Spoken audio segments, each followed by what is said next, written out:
Hello, my name is Caleb Bradley. This is Lab 2 of FPGA design using VHDL, and I have a priority encoder that I have programmed on the DE10 Lite, or the Max 10, and it has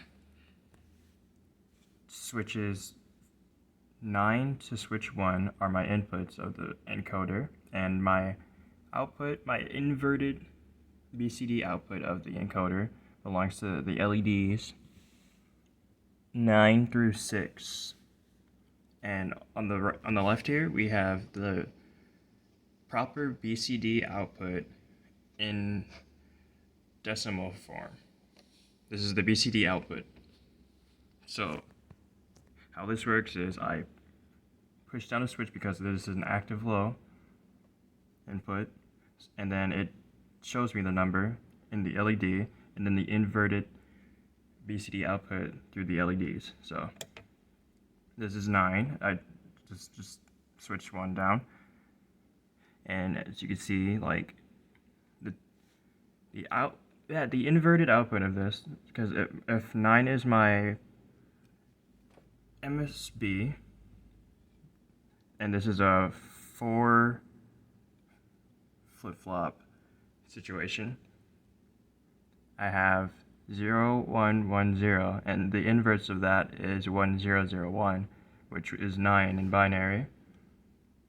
And so if I go through and I pulse it back up, we're back to what is essentially 0, which is displayed on the LED.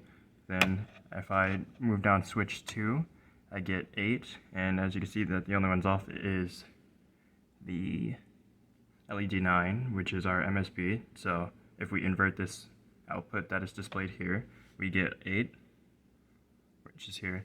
And so I'm going to switch through. We're going to see how it goes through. First, I'm going to try with just each of the switches. So I'll just do that right away. So this is 9. Oops, sorry, I'm doing this with one hand. And 8, then 7, 6, 5, 4, 3, 2, and finally 1. So since this is a priority encoder, only the highest priority belongs to this switch. The way I have my code set up, it's so that the higher the BCD output, that's going to be what is displayed.